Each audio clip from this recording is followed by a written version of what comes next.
from a galaxy far, far away. And a bookshelf straight out of the 90s. From Thrawn to Dantooine. And everything in between. This is Legends Look Back. Hello, everybody, and welcome to Legends Look Back, proudly part of the Youtini podcast network, which now has a logo, by the way. We got to show that off next time around. This is a Star Wars books podcast for people who don't always stretch, but when they do, they stretch Armstrong, where we talk about all things Legends, celebrating our rich EU history, as well as diving into lesser-known Star Wars classics. I'm your host, Jared Mays, and I'm joined by my good friend, Freddy C., who just pre-ordered tickets to the Space Jam 2 premiere. What's up, Freddy? Welcome to the Space Jam. Here's your chance to the dance.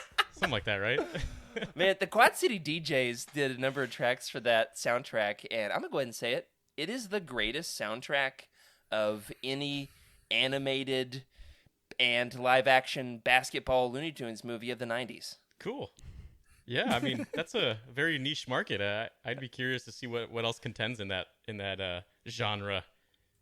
It is actually just a fantastic soundtrack. I listen to it unironically quite often, in fact.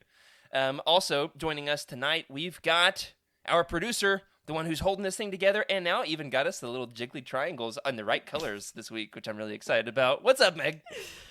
What is up? I was so excited to give you that gift this week, and we did it. We figured it out. Congratulations, us, and by us I mean me, because I did it. I did the thing. Everybody give Meg a virtual round of applause. And Ryan, obviously, our graphic designer, for making them, and then we buried them. But it's like the chroma key thing with the green screen. We don't use green screens, but it's all very technical behind the curtain. Yep. But the triangles, where are they? Right over here? Over They're there, back. up there I'm excited. somewhere. Also joining us, you heard them a moment ago, we've got our guests from the Cosmic Force. We couldn't fit all of the Cosmic Force into Legends Look Back. That'd be a little bit too much. We had all 6 people last night in the Roundtable over there as we covered the comic. And, wow, what a wild ride that was. I woke up with a huge smile on my face. Also a headache because, it was a late night and I had an early morning. But also a big smile on my face. We are joined first and foremost tonight by Jacob. How are you, Jacob? I'm very... Oh, that's Emma. Nope. Oh, Nope. there we go. I am doing well. Thank you for having me. It was a late night. I had to do, actual work after it, too, so that was a later night for me, but I'm happy to be here. Dang, man. Work after all that? Oh, man. It was a lot of fun. Yeah, I had 100 pages of grad school reading before class this morning, which was, rough. You know what else is rough? Not Emma. What's up, Emma? Hey, what's up? What an introduction right there. Yeah. I did not write out your introduction. No worries, sorry. man. Listen, I'm so happy to be here. Last night was a blast. Tonight, I bet, is going to be even more fun. And also, if you heard the cold open, I'm meeting Jared next week. That's going to be a ton of fun. I'm so excited. One I'm so step excited. for Emma taking over Youtini, the Emperor of Youtini. Yes. Somehow The Emma Empress. has The Empress. returned to Legends Look Back. Yeah, we got some big plans. I'm hoping to do a little segment for YouTube. A little spoiler alert here, Emma. I've written out a little gag about if Star Wars characters lived in Maine, what their names would Oh my God, be. I can't wait. One of the best Oh my ones that God. and we're gonna do it with lobster rolls stuffed in our mouths. Yes. I don't know. We'll see. There's how a it great comes lobster together, roll but- place right by that comic shop I was telling you about, man. I know. All right, cool. Let's do it. You know who I'm excited to talk about in a Maine accent is Dash Rinda. Yeah, there you go. So it's Jeez. gonna be a good one. Can't wait. Can't wait. Well, this week we are not going to be doing our patented segments, Thraken Thrift Store or Legends Lookout. There's too much. There's too much to cover with Shadows of the Empire in the glory of 90s excess. Shadows of the Empire has way too much jam-packed into it, both as a story and as an event. And we have done the same in Youtini fashion, trying to model ourselves after this Shadows event. We do have a little bit of news about the event, and that is launched on the site this week. We have, I'm going to throw the links up in the chat, 2 new collections. Meg, would you want to tell people about these new Shadows of the Empire-centric collections? Yeah, we have, as you said, 2 of them. Don't know why I'm repeating it. There are 2 new collections. We have a Dash Rendar collection, and we have a print. Oh my God, I didn't practice saying his name. Jared. 2 syllables. You don't have to say his name if you don't want to. I mean, I know he's not the most likable guy. He's really not. No. Yeah. We got 2 of them, and they're great. And, you know, they're edited by me as everything on the site is. But you know who wrote them? Jared wrote them because he's great. So I don't know Jared what drew it with a adjective I was crayon, going to use. faxed it over to you. You typed it up. I wrote him in a crayon. Is that what you said? I do perpetually have hundreds of crayons lying around my house at all times because I've got 2 little girls. But I did type them on the computer the good old-fashioned way. We also have out today not a written article, but a YouTube video by Nathan himself all about the history of Shadows of the Empire. And I noticed it right before we went live, and I can't wait to watch it as soon as we're done.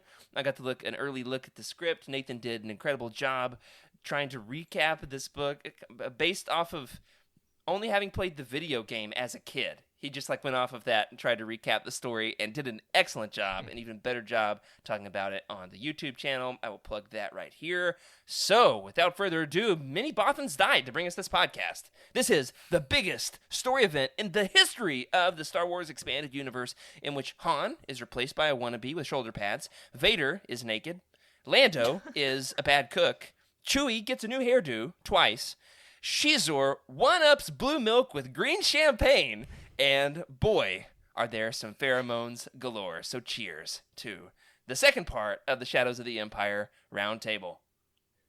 Emma, you did a great job with this last night. I'm going to ask you to keep it going with round 2 here. Can you hit us up with some of the behind-the-scenes trivia of Shadows of the Empire? Absolutely. So, Shadows of the Empire was written in 1996, and the novel was written by Steve Perry. It takes place in between The Empire Strikes Back and Return of the Jedi, similar to War of the Bounty Hunters going on right now. A little bit of trivia for you guys. The video game, you can get the video game on N64, if you still have one, and PC.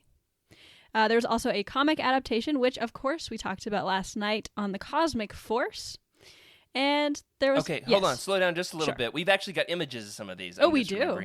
So, yes, we do. The video game, I think we've got that one. Is it the one? All right. Look at that's that. our banner. Okay, yeah, there we go. There it is. There's the box of the N64. Why does Shizor look so Good. creepy?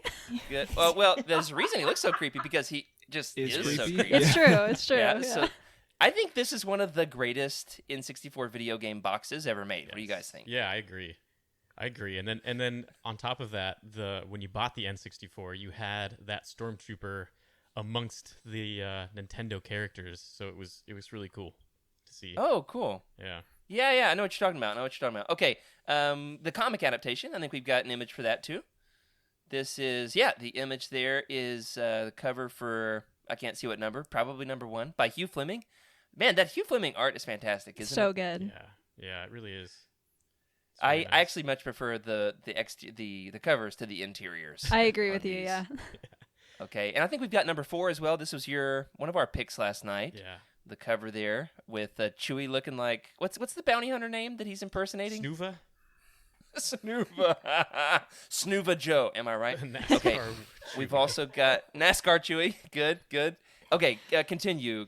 Let's talk about the merch here, Emma. Yeah, so we've got some action figures here up on the screen right now. We've got Prince Shizor. Looks like he's fighting Darth Vader, which did not happen in the book Didn't I happen, read. right. But No, it did not. But we have a very I actually jacked-looking went out- Shizor here. I mean, he's ripped. Okay, but Shizor is a martial artist. true. Yes. In addition to being a creep. All right, he is also a martial Well, artist. and in the book, so he can... did that. He had that machine that would stimulate his muscles, right? So he didn't have to Yeah. work out. I forgot So about cool. that. I Yeah. forgot about that too. That was so cool. I wish I had one of those. He could be went jacked on a without little- actually doing anything. I went on a little adventure to pick up some of the merch because I couldn't get all the Shadows of the Empire merch. I didn't get all that I wanted. I did get more than I expected. Oh. All right there in the sweet spot. I got Shizor, and you gotta. I don't collect the figures in the card on the card. How do you say that? Carded, I think. On card. Yeah, Carded. All right, I don't collect them in the package. However, I kept my Shadows of the Empire figures in their packages first because the package is cool with the purple and the holographic card here, right? And then there's another reason why I kept Shizor in the package. You want to guess what it is? Keep his pheromones locked in. There you go, Freddy. Good job. Yeah, you got to keep the pheromones locked away. That's right. They can't hurt anybody in there. Okay, I want to ask you guys. I'm stopping you here for a second, Emma. I want to ask you, out of all the merch ever made for Shadows of the Empire, and we've got action figures, we've got even the comics and 2 figures packs. Those actually came with a comic in them. There's one of Boba Fett. There's the one that we just showed off. There's also one of Boba Fett dueling IG-88. That's the other one, which is cool. Yeah. There is the full-size Outrider. Who was it last night on the show who said they had Tyler one? had was- one. Yeah. Yeah, Tyler. because he was talking about the cockpit rotating. Yeah, it doesn't match the actual design of the Outrider done by Doug Chang. They actually have it at a local store near me. It's only $75 in Whoa. the box. Ooh. Ooh, But- that's not bad. In the box. Now you're But- speaking a different language here. I've gone twice and have not bought it twice, but it's still there. Who knows? Okay, there's micro machines. Did you ever do micro machines, Freddy? did. I think they're. Oh, you did too, Jacob. Yeah. Yeah, I loved micro machines, especially because most of them were die cast, right? So Yeah. it was nice and a little hefty little thing. So they hurt real bad when you step on them with a bare foot. That's for sure. Especially the X-wing. Oh yeah, that's got to be sharp. There's a vinyl record, as Jacob showed off. Yeah, Jacob's got it.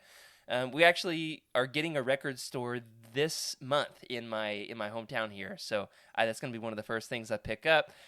They also have, this was released more recently, a limited run special edition cartridge of Shadows of the Empire, which I picked up for an egregious amount of money on eBay, but it's so pretty. Okay. There's trading cards, and there's even metal trading cards. Wow. So, true 90s fashion. Regular trading cards wasn't enough. They also made die-cast trading cards, which is insane. All right, so let's go around the horn. What out of all of that ridiculous amount of merch for Shadows of the Empire is your favorite? We didn't even mention the Halloween costumes. Have yet to be confirmed. We haven't seen visual sightings of these yet, but Pablo says they're out there. All right, Freddy, let's start with you. Which of these is your favorite of the merch? I would definitely say the N64 cartridge. That was that new one, especially by limited run, is just so beautiful. It is really gorgeous. It's not original to the line though, right? It's not original No. to the product. So it's got an asterisk, but it is super gorgeous.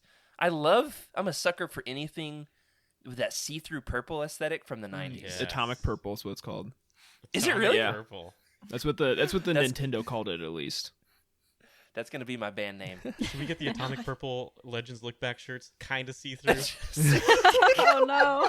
Oh my gosh. Is- Okay, Jacob, what's your favorite of the merch? So, okay, a clarification. I don't think the vinyl record itself was original. I think this was a later reproduction or later printing. I think I would guess it came out on CD or cassette or both back in the 90s.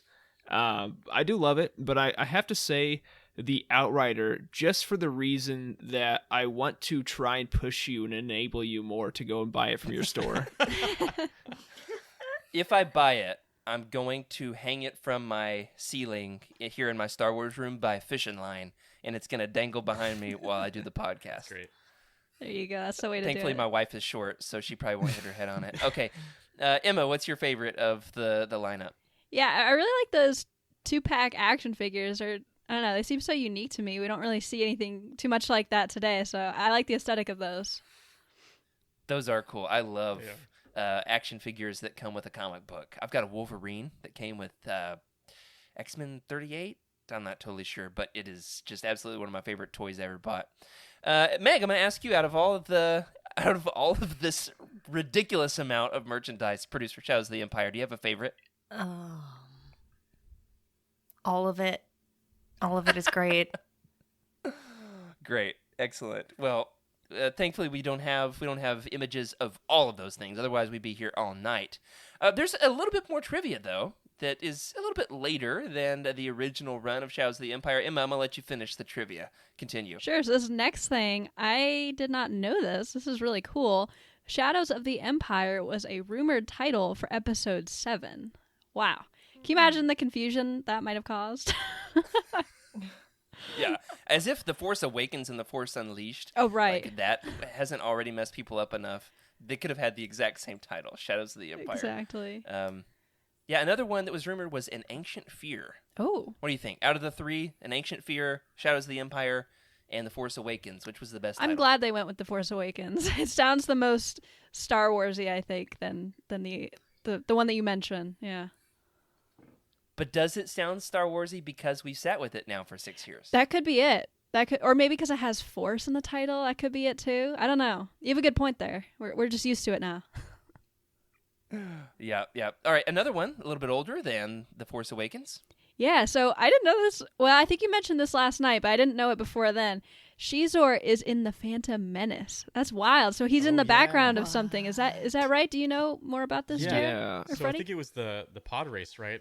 He's in the stands. Oh, Yeah, they had cool. little pegs in the pod race to look like people, right? Because it was an. I think actual most of them were set. like spray painted Q-tips or something like that. Some Yep. some old school practical effects. But then he just was like a little tiny action figure like walking up the stairs. Yeah. Oh, it's cool. Shizor. I'll have to look out for that It- next time I watch that. You will Is not it see it. Shizor or is it another? It's definitely Pauline? Shizor, man. It's definitely Shizor. It's got the ponytail and everything. I mean, what other falling like little action figure has ever been produced? I would probably. I mean, at least back then, I would assume none. But Yeah, I mean, and plus, you got to figure Shizor was on such a seedy place as Tatooine, right? Betting on the pod races. That seems like something he'd do. Yeah, definitely. He likes to gamble in addition to. Controlling the drugs and slave market of the galaxy. Right, as if that wasn't enough. We've got a fun little correction here from Skooma Joe in the chat. It's actually recently confirmed by Pablo Hidalgo. Shadow of the Empire, not Shadows, was the confirmed title. Okay, so there's one more here, and then we've got a couple more popping up in the chat. Go ahead. Yeah, so there was a sequel / spin-off comic called Shadows of the Empire Evolution, and we also talked about that a little bit last night on the Cosmic Force, and that followed mainly Shizor's sort of bodyguard / confidant / right-hand woman, Guri, who is a droid, but looks suspiciously like a human woman. We've got a couple images, in fact, of Shadow of the Empire Evolutions. You want to show these off, Mag? These are 8 and 9, I think. In fact, this depiction of... Oh, I forgot about this one. Yeah, there's the ship. There's the Outrider. There's the vinyl album. Yeah, there it is. Nice. Okay, we're getting there. And there's Shadow of the Empire Evolution. I love all the unnecessary stars on this cover. Yes, it's very extra. It's very extra. Luke looks like he is really going through a hard time here. And then the next image is kind of the controversial depiction of Guri. However, I like this image because it's like recaps her whole life and all of her memories and everything she wants to forget and the things she wants to hold on to. Out of all the images in the comic, this is one of the cooler ones, I thought. Yeah, I agree. I liked how many flashbacks they did with her, sort of going through all of her past memories, like, and then shading them in a different color, that sort of like rusty color, to show that she was sort of remembering things. I really enjoyed that.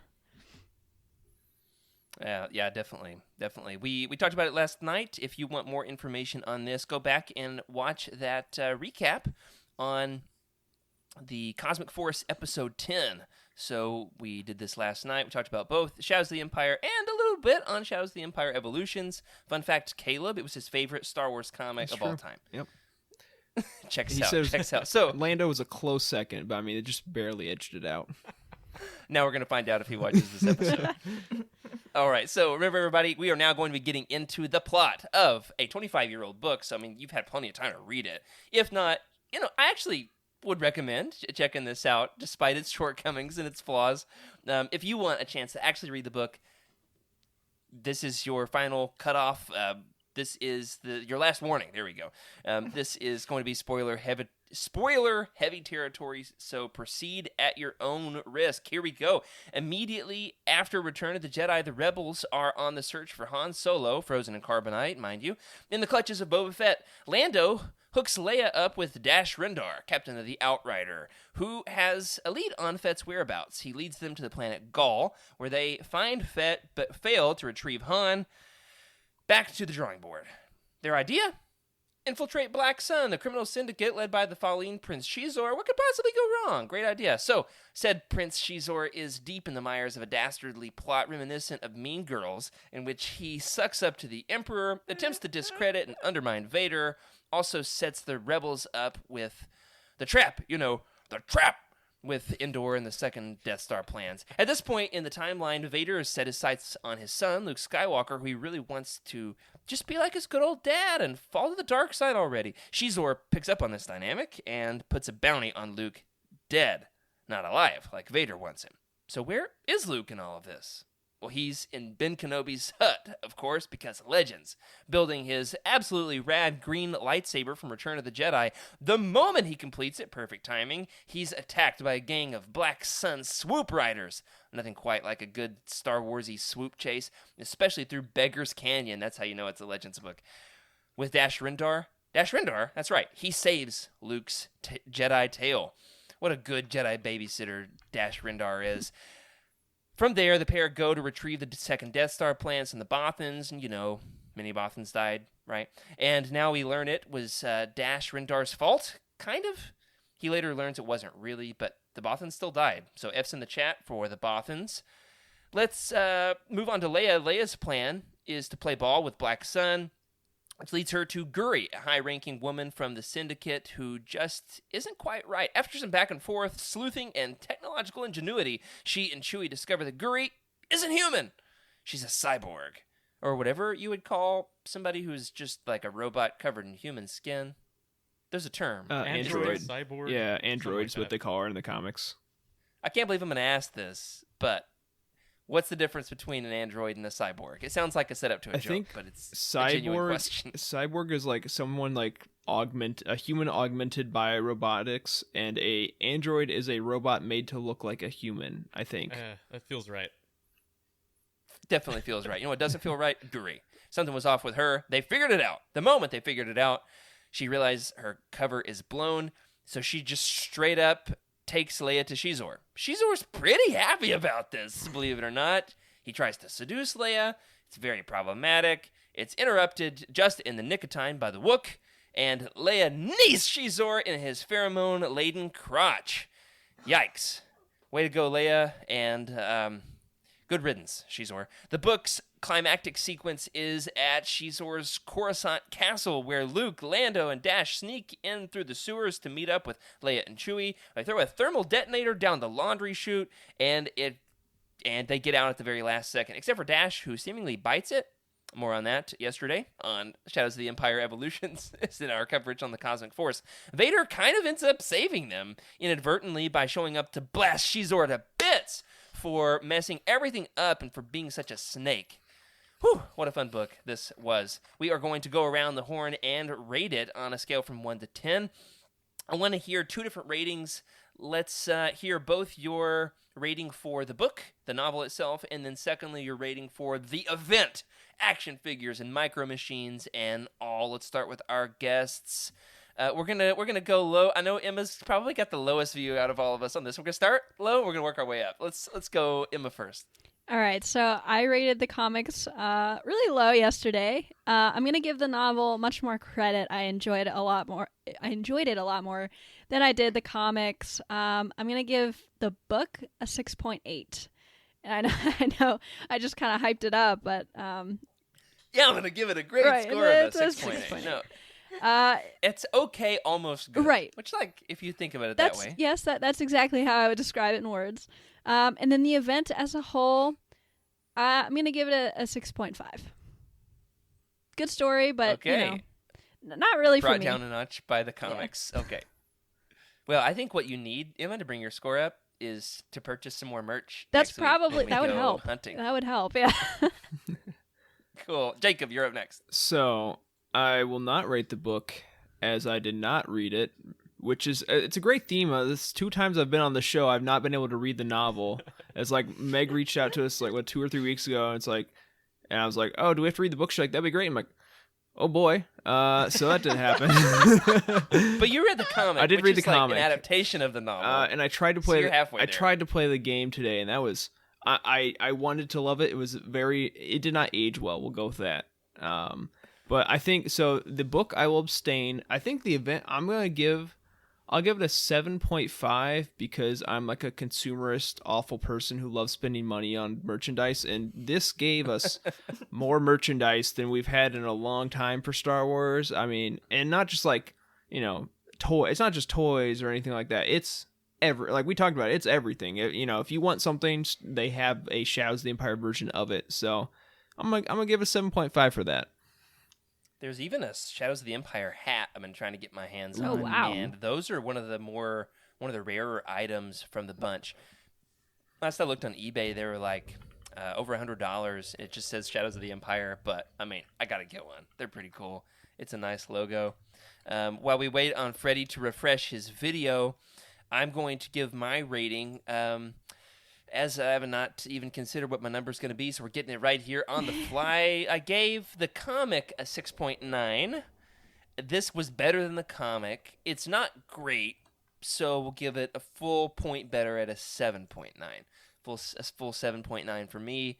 We'll talk more about why in a minute. As an event, I got to give it... Okay, so as an event, it's one of the best Star Wars events ever done, right? I mean, we're getting a couple right now with War of the Bounty Hunters and the High Republic.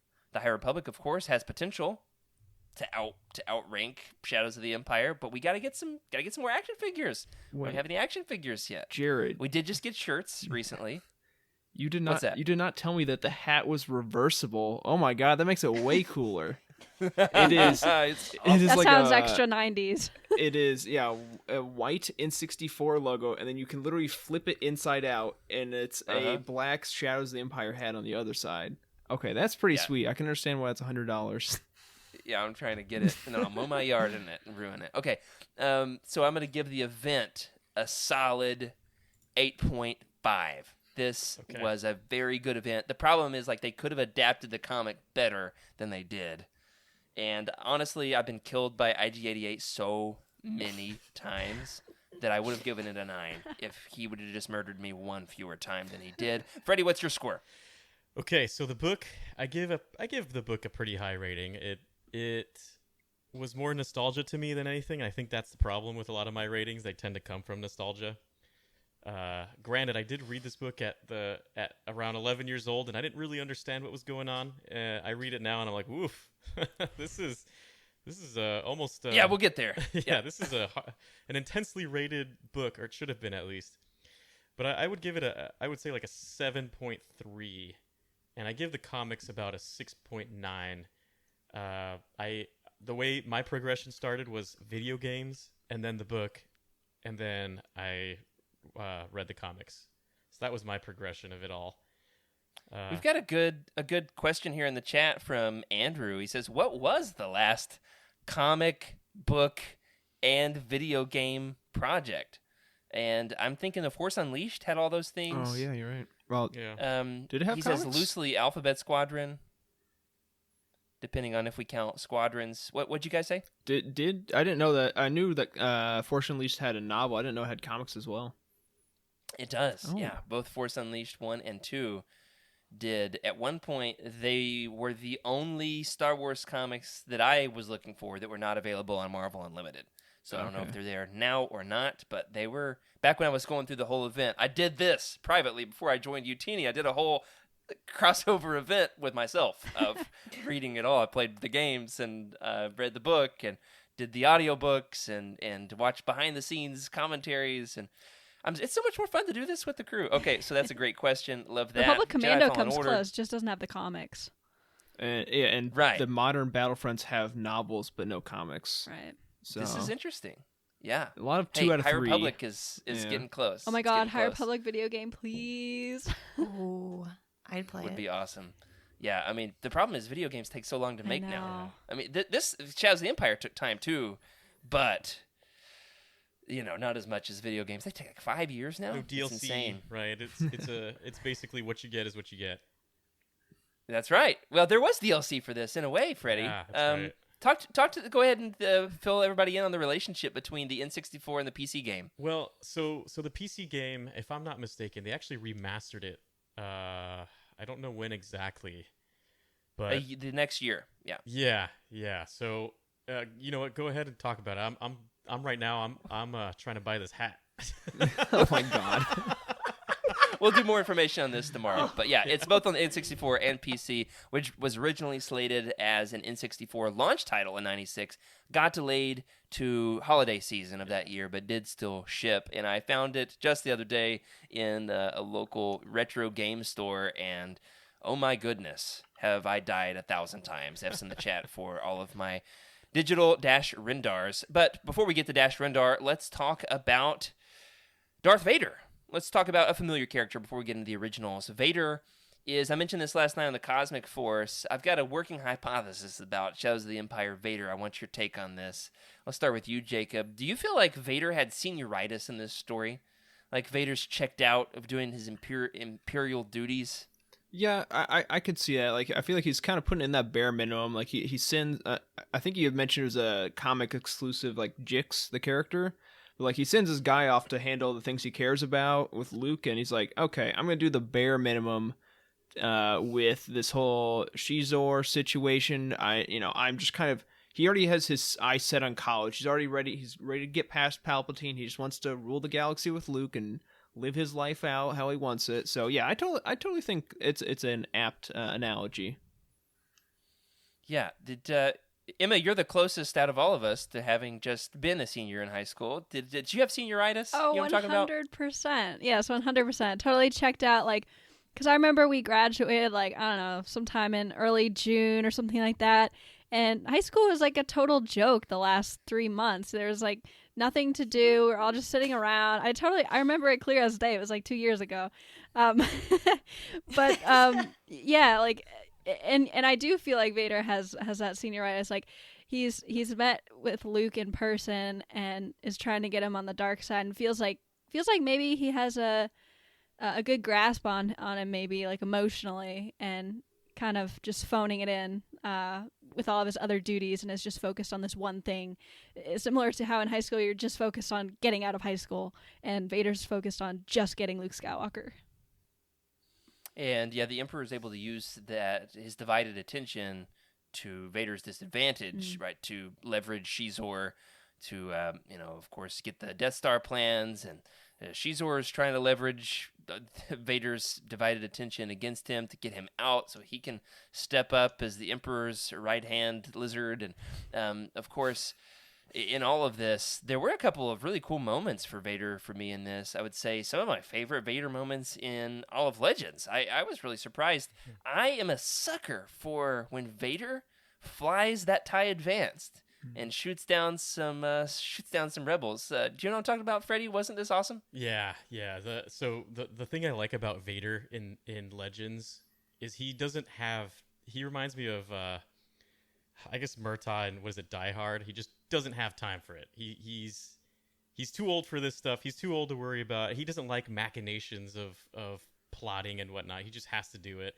He doesn't like the Death Star. He thinks technology is just not where the strength of everything should be at, right? He sounds like a boomer. Yeah, he's very much like the power, the Force is what matters. The Force is what's the power. Money, who cares about money? Who cares about all this other garbage? It's about the Force. And he doesn't agree with everything that the Emperor wants to do. It's just like chores for him. I mean, that even goes back to A New Hope and the whole Death Star like conference room scene. He's, it's like the power of this battle station is nothing compared to the Force. I'm butchering that quote, but you know what I'm talking about. Like, this is, I mean, it's been Vader since we met him back in '77. That's right. Lethal Weapon. My bad. Now, one of the fun Lethal Weapon. One of the fun things about Vader in this, Emma, you teased this on the Cosmic Force. Of course, we've had a running joke that I feel like we've handed off to you guys pretty well now with 100%. The Cosmic Force with Naked Palps, and we retired it on this show. It does not exist. No. But you know what does? Naked Vader. No. Vader is naked not once but twice in this book. And now, okay, Meg, don't cut off my audio. Here's the thing. Vader, he gets into that meditation egg, right? And it takes off his helmet, and I imagine he's got a droid that gives him a sponge bath or something. This confirms that, like, he's not just taking off the helmet; he's taking off the whole suit. The whole suit. This is pre-Rogue One by decades, right? Nubs and all. Not nubs and all. Now, it doesn't mention the nubs, Vader. Here, I just called you Vader. It doesn't mention the nubs, Freddy. You're adding the nubs. They're not in the story. I'm just putting it all together, right? I mean, he is basically just a bunch of nubbins. Oh my god. So let me ask this: who wore it better, Vader or Palps? Vader, because we didn't see naked Vader, and I'm glad we didn't. So I'm Yeah, I automatically didn't gonna make say the Vader. comment. He's not in the comic. Jacob's hesitant to even answer. I don't know if I could. I actively try and dissuade the naked man who shall not be named on our show, and it seems to somehow come up almost every single episode. Like there are even Somehow. episodes where we get to the end, it's like we haven't mentioned. Oh wait, here I got a reference. Here we go. And yeah, I'm sorry, Meg.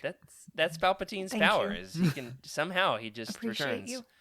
Well, before we talk about the other naked character in this book, and there is one, we are going to talk about Dash Rendar, everybody's favorite Han Solo wannabe. Maybe there's actually quite a few in Star Wars. Now, I've called him the poor man's Han Solo. Do you think this is a fair assessment? Is he just a Han clone, or is there more to the character? I feel like he is the 80s/90s version of what we would think a macho Rambo kind of character with the same qualities, right? Mercenary, really, who doesn't have the heart of gold, who, maybe there's tinges of hope, but it's only because it's for, revenge in most cases. This is a pure gray, in my opinion, a purely gray character who just doesn't really care about anything else unless there's money behind it, right?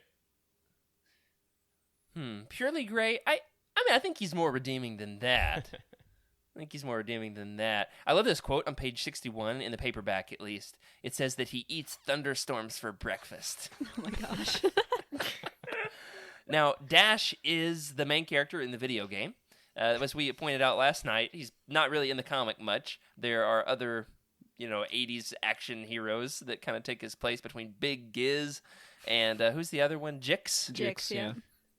The comics' original characters, which were unnecessary, but they're there, and there's nothing we can do about it. Does Dash live up to the hype of like this type of an 80s action figure, and like an 80s action hero, like a Rambo kind of character? Does he live up to the hype for you? Honestly, and this could be because I haven't personally played the video game, I'm gonna have to say no. He felt like a character that was there to help move the plot along for me. Like, if he wasn't there, a lot of things wouldn't have happened. So it was kind of, if he felt like that last puzzle piece that was needed instead of that like super cool action hero that I was waiting to show up at the flip of every page. But, like I said, that definitely, my opinion might be colored if I had played the video game, for sure. Jacob? Yeah, so the like the one cutscene I made it through in the game before I gave up because it was too hard.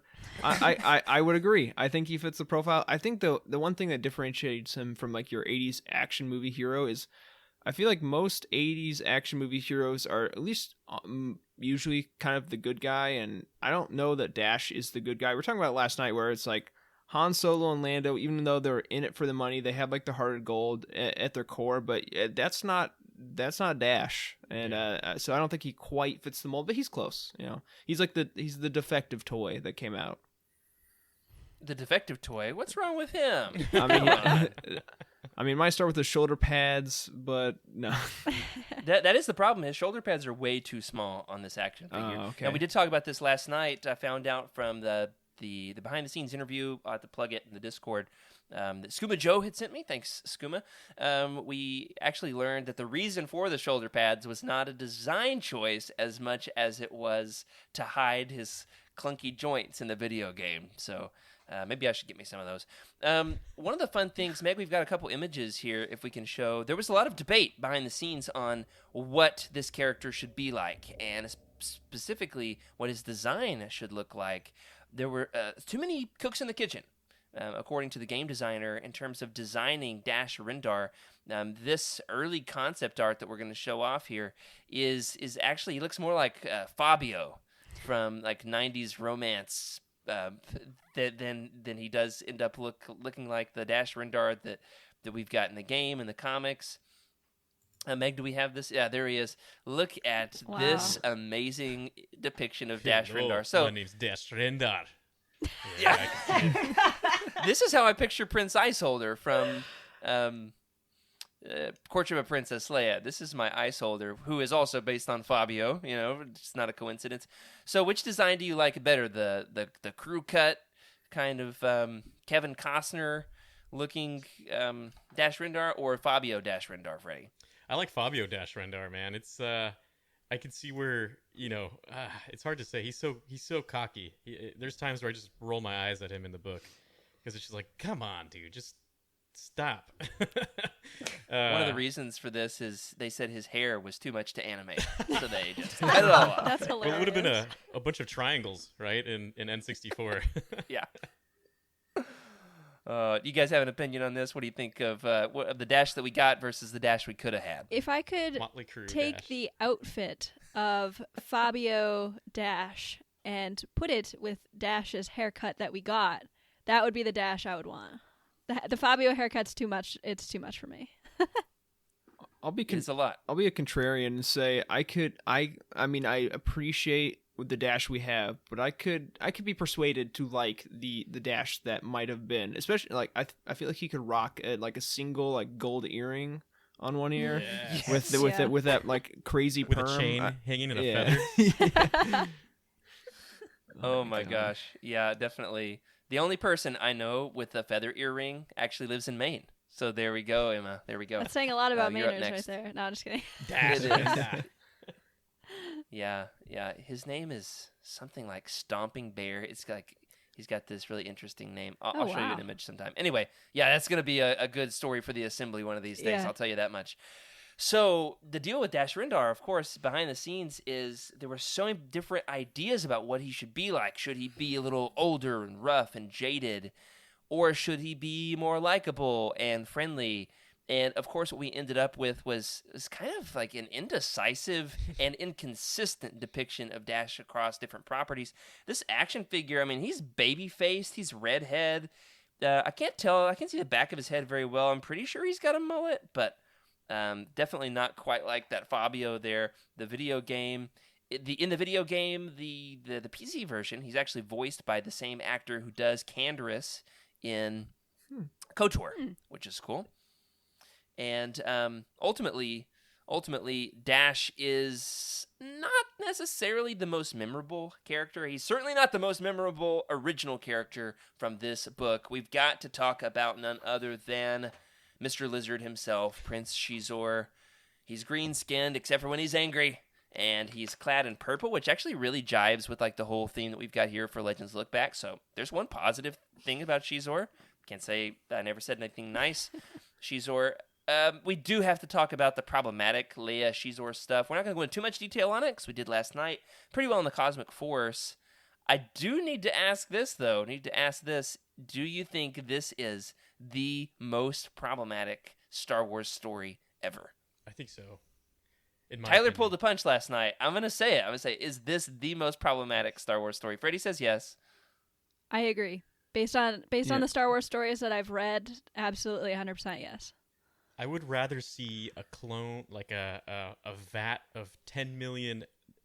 I'm sorry, Meg. No, you're not. Slimy palps, right? Then see Shizor go through this stuff again. Like I read this book, I get it. I wrote a lot of notes about it. I think I might be done with it after this. The thing is, we're going to make some jokes and laugh it off, but like we have to in order to relieve the tension because it really is that uncomfortable. It is that awkward. The fact of the matter is, this really stirred up some behind-the-scenes debate with the Youtini team when we discovered this in full force for how much there really was. I think sometimes we can kind of brush it under the rug in nostalgia. It's like, oh yeah, I read it back in the 90s. I remember it being a little problematic. But there's other redeeming things. Of course, there's some stuff I love in this story. Absolutely love. But this seriously made me sick when I was reading it. And I'm not a woman. This is not my experience.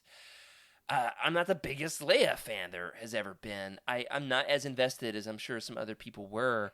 reading this, Emma, I thought you did a great job in the Cosmic Force talking about this last night. This really colored your opinion of the book, didn't it? You feel like it really tanked the story overall for you, didn't it? Yeah, it really did, and part of me feels a little guilty about letting this tank the whole story for me, but it was hard not to, because it was so disturbing that, and I know that this is the 90s, but at the same time, it was so extremely, I would say, just forcibly sexual, and sort of took away Leia's agency in the situation that, to me, I don't understand how that could have gotten through any sort of approval process even then. And the fact that it did is disturbing. That storyline itself was disturbing. And like I said last night, is just, with the whole pheromone thing and taking away Leia's agency was really I think the point that sort of struck all of us the most. I think if he was just like a scummy guy who hit on her a little bit and then that was it, I think that would have been more acceptable than having this extremely uncomfortable situation where Leia had no say. Yeah, that was really well said. Well said. We've got some great quotes here from some of the team members when we were debating all of this, and I did not ask their permission to read these on the show, but here we go. Here we go. The fact of the matter is, Andrew's making kind of a good point in the chat right now, which is like, there are some other horrible things that happen in Star Wars, and here's the thing. We're not defending them as good things in comparison to what Shizor did. We're saying in our coverage of this book, we got to this, we were shocked, and it was appalling, and we've got to address it in our roundtable. That is specifically, Andrew said, when we were debating all this, he said, and I thought this was really well said, it's jarring to see this in a Star Wars book, giving the muted tone Legends had when it came to sexual content.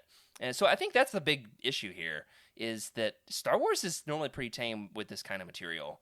And this was really not on the same kind of leash, was it? No, it wasn't. I mean, there's a lot of negative things that have happened in Star Wars, right? We've got, Anakin slaughtering a bunch of younglings, slaughtering, a bunch of Tuskens.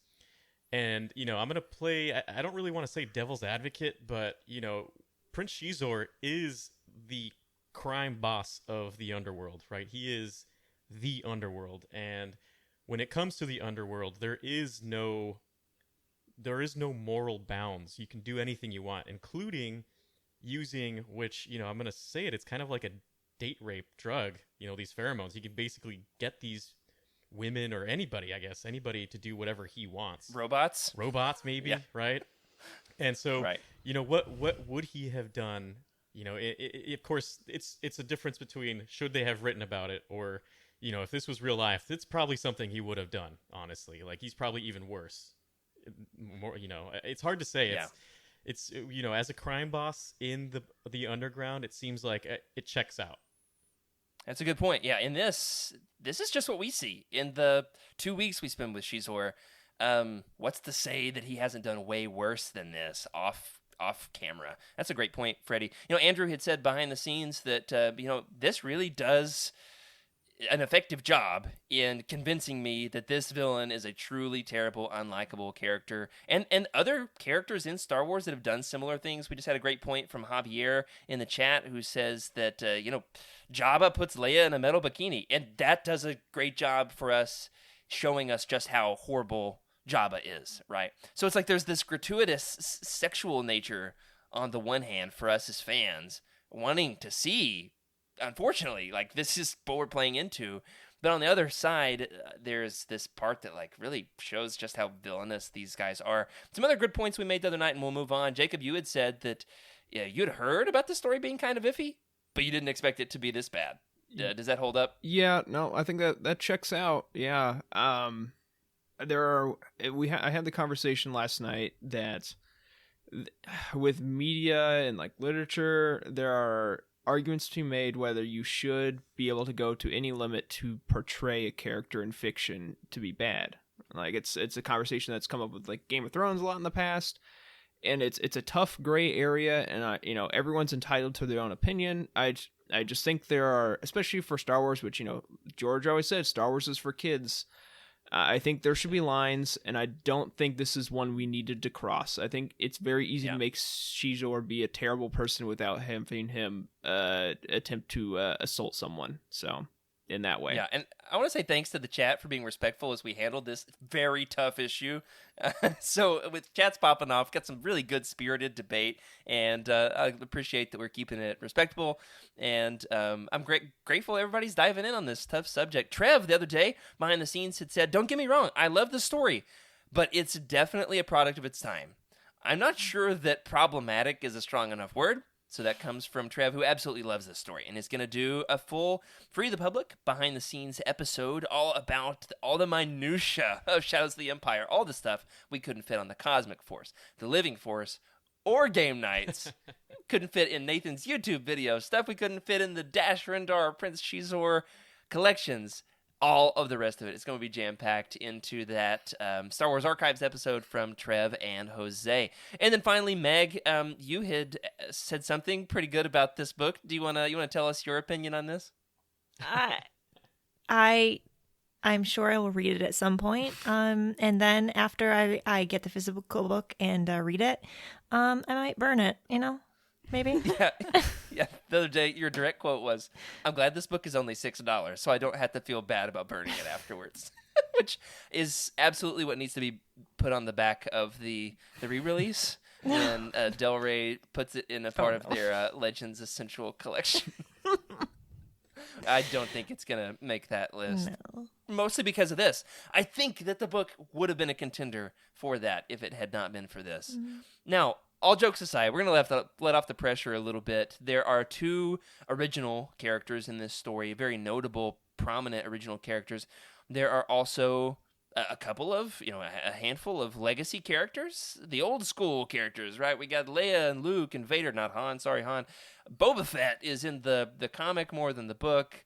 He's in the video game. Who's the most interesting in this story?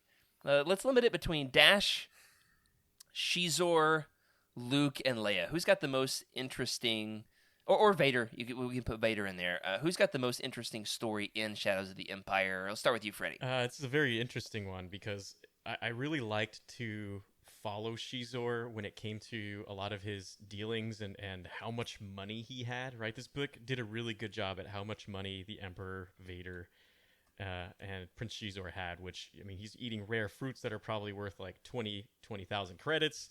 So it's pretty interesting, but I really liked Luke. I liked following his progression in feeling the Force, and the book did a really great job at describing, these random feelings of like, wait, that's a weird feeling. All of a sudden, I kind of feel happy, and it might mean something. And then he sees Leia, so he's attributing that feeling with Leia, thinking, oh, that was the Force making me aware of her presence. So that's what that is, And it kind of went into some his building up who he is, and his strength, and how he got his lightsaber, and really just trying to get in the moment of what it is to be a Jedi, and what the Force feels like, and what not to do, and what to do during certain situations. I thought it was great.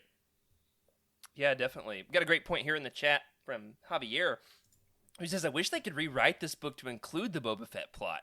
That would be like a definitive edition, and that would be so cool. I would love that. You could also, in the telling of the story, take out the other thing, So that would be really awesome. I would love that. How about you guys? Let's go, Jacob. Jacob, who has the most interesting story in Shadows of the Empire as a character?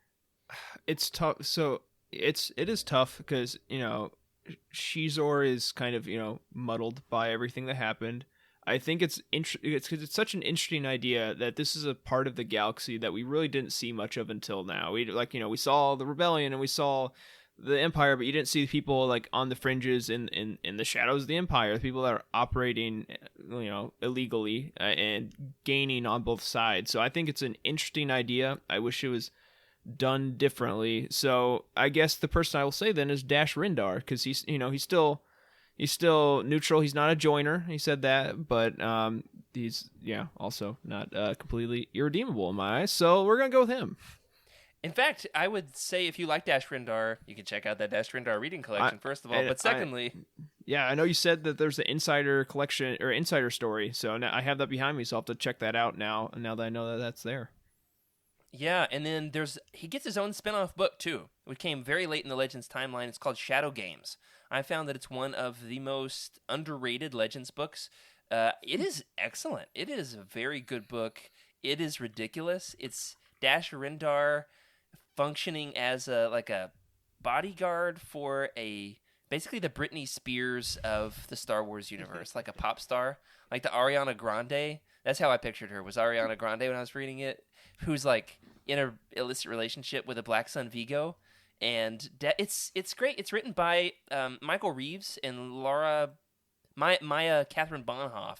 They actually did some work with Steve Perry, and so they do typically pick up Shizor in their stories. He wrote the Coruscant Night series too. And so Shadow Games is a great story if you want to find the redeemable, likable side of Dash Rendar. It does a great job with that character. Emma, out of the legacy characters and the original characters, who has the most interesting story character-wise for you in Shadows of the Empire? Yeah, so I'm always tending to lean towards Leia just because I do love her so much. However, I was really drawn to Luke in this book. I liked, like Freddy said, just learning about how his mind works with the Force and how the Force sort of touches his mind and sort of diving deep into his thoughts. And also just the stuff that I got most excited for in this book was seeing Luke build his lightsaber and like cooking his little gem. That was so cool. Like, I can't believe that you could like cook up a gem and then you carved it to make sure it works right. And all of that is just so interesting to me. And I think it's rare for me to enjoy Luke so much in a story. He tends to sort of be one of, not one of my favorites in a story, but in this book, I have to say, like, he ranks pretty high for me, and I was looking forward to his scenes. Yeah, definitely. I think I would have liked to have gotten more of Dash's story. Definitely agree.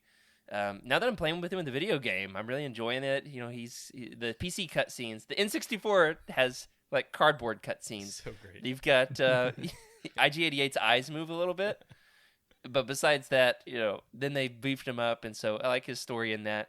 It's pretty cool, especially knowing that he's the same voice as Canderous, which is cool. We've got a great point here from Javier in the chat, chiming in to say that Vader's story is the most interesting for him in Shadows of the Empire. Loves Vader's story. Love how Perry works his mind telling so little but suggesting so much. And so I definitely agree there. Guri is another character we haven't talked about much. Guri's got a really interesting story, especially as that continues into Shadows of the Empire Evolutions. We said more about that yesterday. Now, one of the things we brought up yesterday we didn't really get enough time for, but hey, we're going to spend a little bit more time on it here tonight, is how would you fan cast these two characters? We had a couple of good answers last night. Kevin Spacey was one. Somebody said for Shizor. Somebody else said Kevin Costner for Dash. I like to think of Chris Pratt as my Dash Rendar. Freddy, who's your fan cast? You love to play the fan casting game. Who you got for Dash and Shizor? Well, Dash, I'm going to go Scuba Joe says Brendan Fraser, which that sounds pretty cool. I wouldn't mind seeing that. I'm not sure I know who that is. I'll have to Google him. I liked Keanu Reeves for all my guys that you are. can't do Keanu Reeves every episode, Freddy. I like him a lot, man. But I was also thinking like it'd be cool to see what's his face. I can't remember his name at the moment. Tyler Durden. Oh, Brad Pitt. Brad Pitt. I'd like to see Tyler like that version of Brad Pitt as Dash. Oh, he's George of the Jungle. That's who Brendan Fraser is. I honestly thought you were joking when Me you too. said you didn't know who he was. I did too. That's why I was like, I'm not sure on this one, so I'm gonna keep going. Yeah, you just swept right by that. No, I mean, I didn't know who he is. Oh, that's funny. He's George of the Jungle. Man, that's gonna go in one of those intros And for he's in The this show in a Mummy. couple weeks. He's really like a big '90s actor too. Like it really fits in the aesthetic of the show to know who he is. But I guess you'll have to watch a few movies this weekend.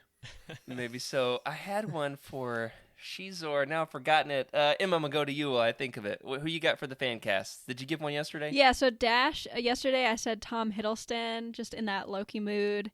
I think he's got the hair for it, and I think he could play a good Dash. And then For Shizor, I did have an answer for that one too, and now I'm forgetting. It was the creepy guy, So voice of Ultron. You actually. James Spader. James Spader, yeah. Just because he's creepy as hell, yeah. He's so creepy. You actually inspired my Shizor pick. I think that you could have Tom Hiddleston as Shizor. That's not so different from Loki. Yeah, you've got a good point there. I could see it. Yeah. Little slimy? I actually like that. Yeah. Yeah. Okay. Great answers here in the chat. Excellent answers. Andrew says Jason Isaacs is Shizor. I could see that. Bradley Cooper is Dash. Bradley Cooper. That's a good love one. that. Yeah. That's a good one. Great. That's great. Andrew says Tom Hardy could be Shizor. Yeah. Tom Hardy's got to get all the Infinity Stones of villains in fictional universes. Oh my goodness. Have you thought of yours yet, Emma? Yeah. I don't know. I really like that Bradley Cooper pick. I don't know. I'm having a really hard time with Shizor. As much as my I forgot his name again. Voice of Ultron. James Spader. Yeah, James Spader. He could never pull that off, like, ever. But I really like your Tom Hiddleston pick for Shizor. That's a good call. Freddy's got another one. What you got here, Freddy? Yeah, I've been thinking about this. When I read Shizor, I immediately thought of Zorg from Fifth Element, who I think he's played by Gary Oldman. Gary Oldman does a lot of really good villains. Yeah, so I thought of Zorg. I'm not sure if you guys remember who he is. He had like the haircut that was all to the side and basically shaven bald with like a plastic thing on there. Yeah, I just Googled him. I can totally see that. Very creepy. Yeah. He's super creepy. I see. He's even taking a bath in some of these images, which is what Shizor's favorite pastime is.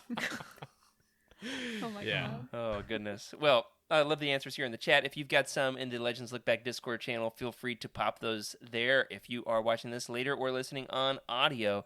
As we move beyond the characters, we're going to ask a couple of overarching questions before we wrap this sucker up and pass the baton off to game nights tomorrow.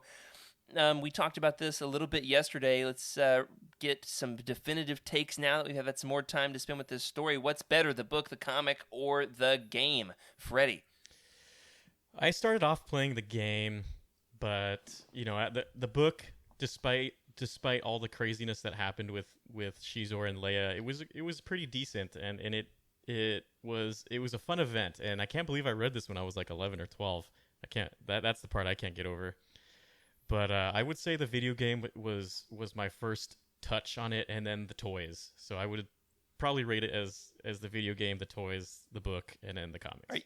Are you telling me that you are putting this is your second favorite thing about Shadows of the Empire was the story that you created? Yes. In your mind Exactly. with the action figures as a kid? That's a brilliant answer. That's it. Jacob. So I'm gonna one up him and say toys number 1, just out of spite, and then I'll go book number 2. Having spent like an hour trying to play the game, I'm actually then gonna go comics and then the video game. I'm sure 90s me would have loved it, and if I had it in 64, it'd be a little bit different. But trying to play it on a computer in 2021 is not a fun time.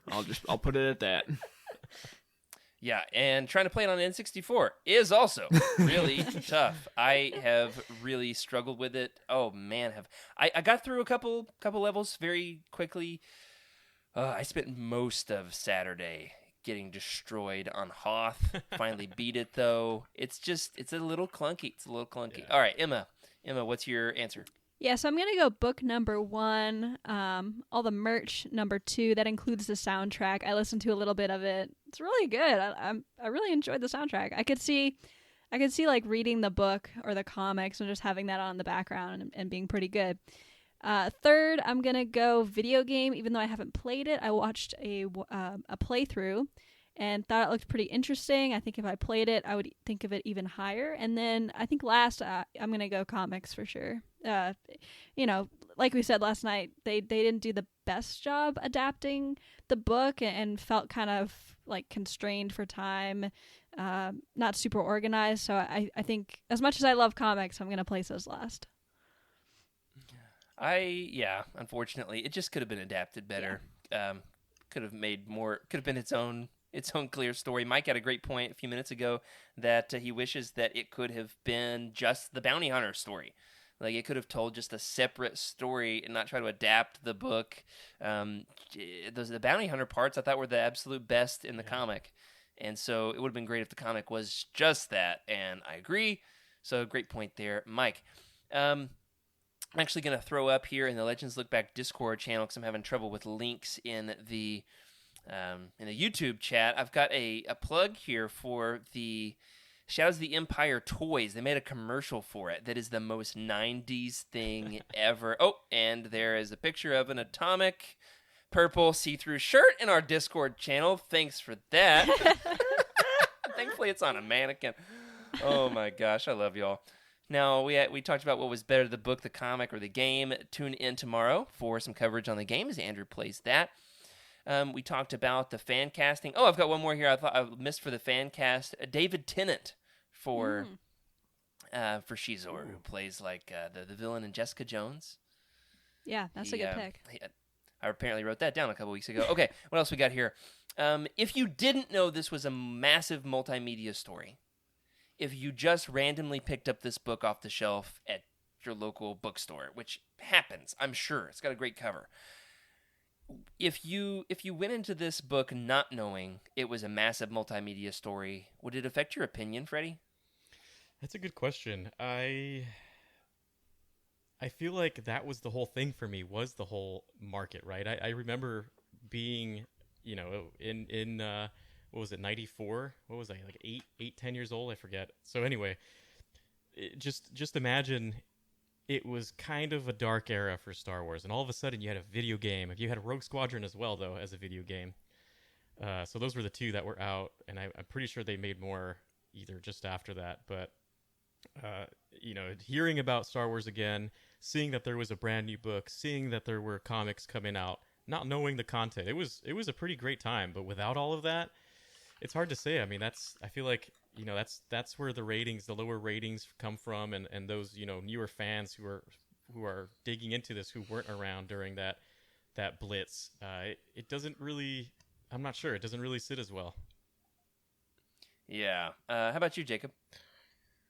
Yeah, I think it's the legacy of this kind of thing is something that is more important than the story itself, I believe. I mean, like, just the idea of doing something as expansive as video games, comics, action figures, like all this put together outside of a major production movie is pretty crazy. So I think Star Wars is for the better for having it, even if it has some less than stellar parts. Just with, I don't think this existed now. I don't think we would have War of the Bounty Hunters or the High Republic today. So I'm happy for that much, at least.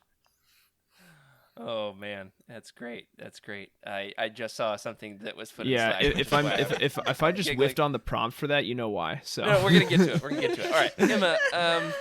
If you didn't know, if you went into this blind, how would it affect your opinion? Man, I think I mean, you would probably need to be able to read the book, but like, if you went into this not knowing about all the periphery, how would it affect your opinion?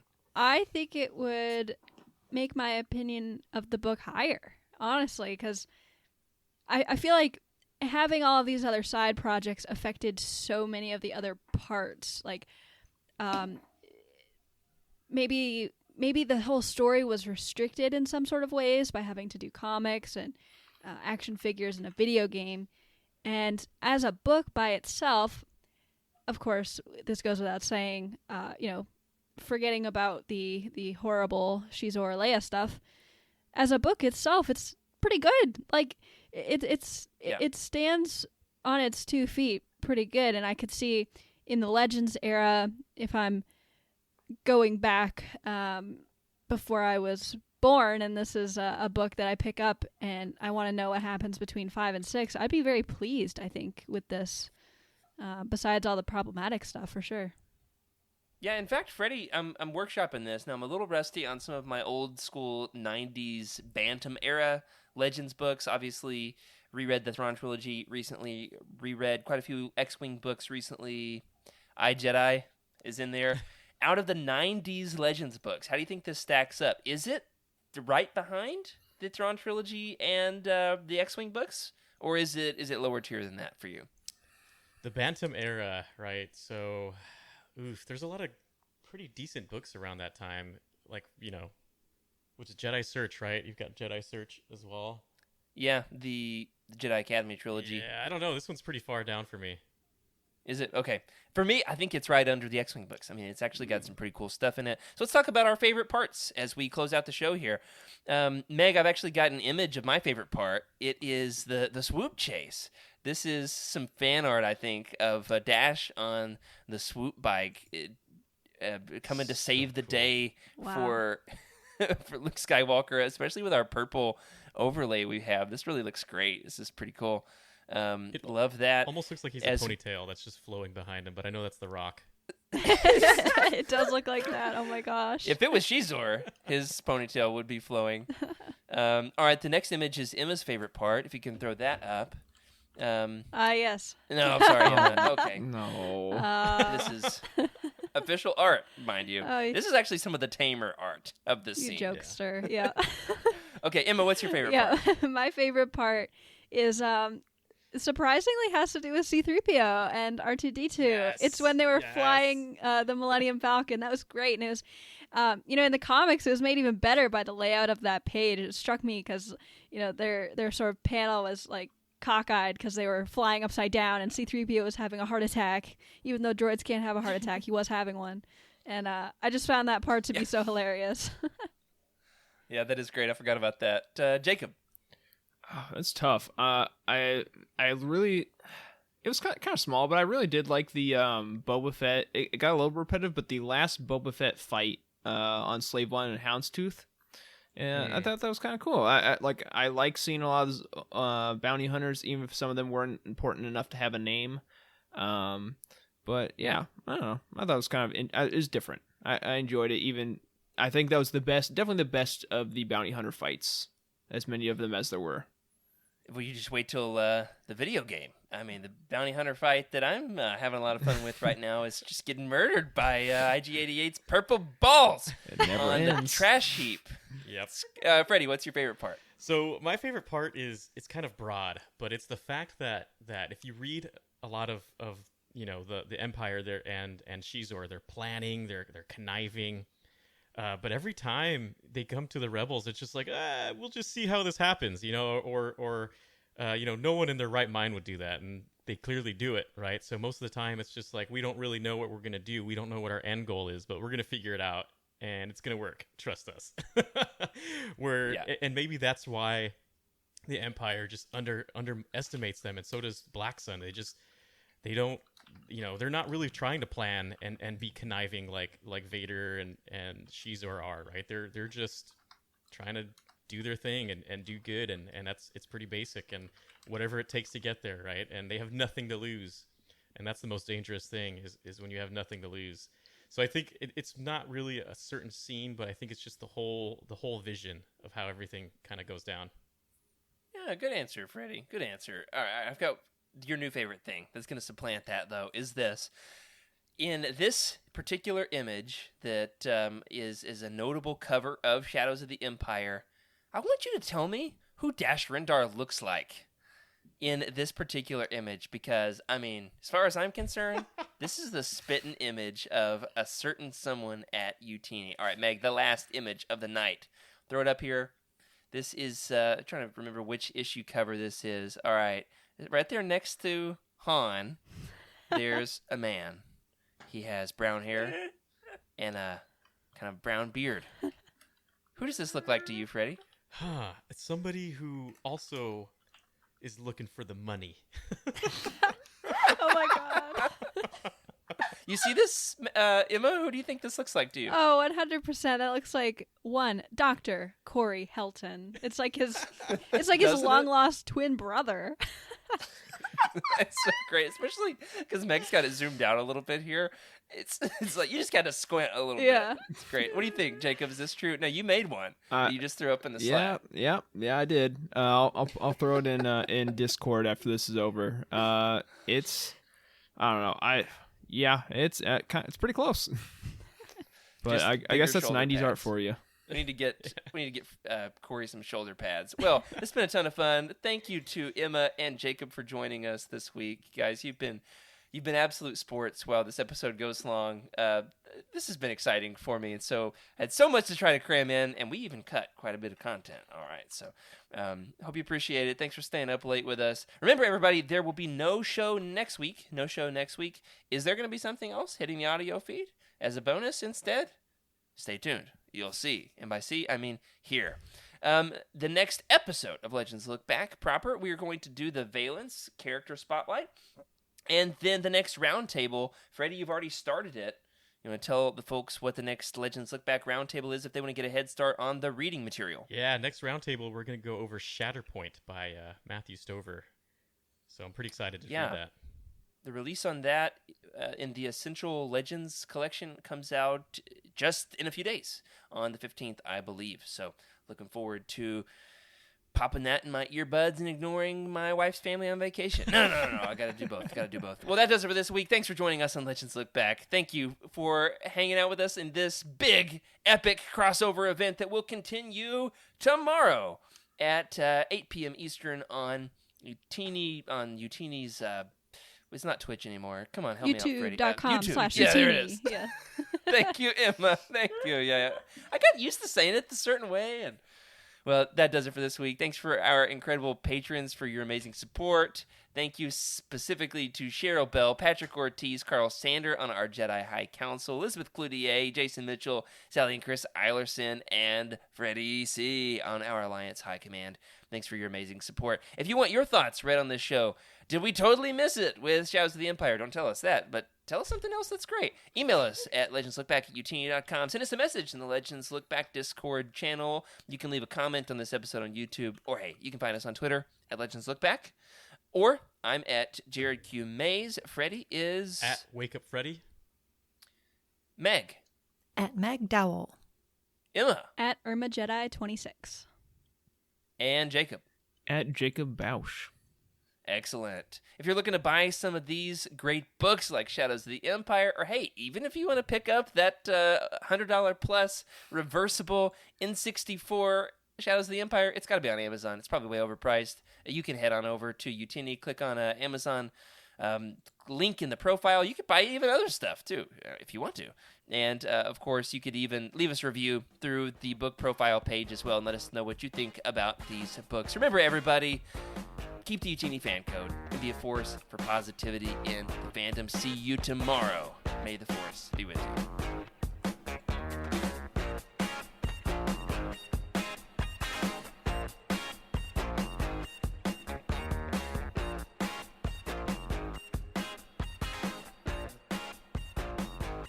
This is a Youtini broadcast.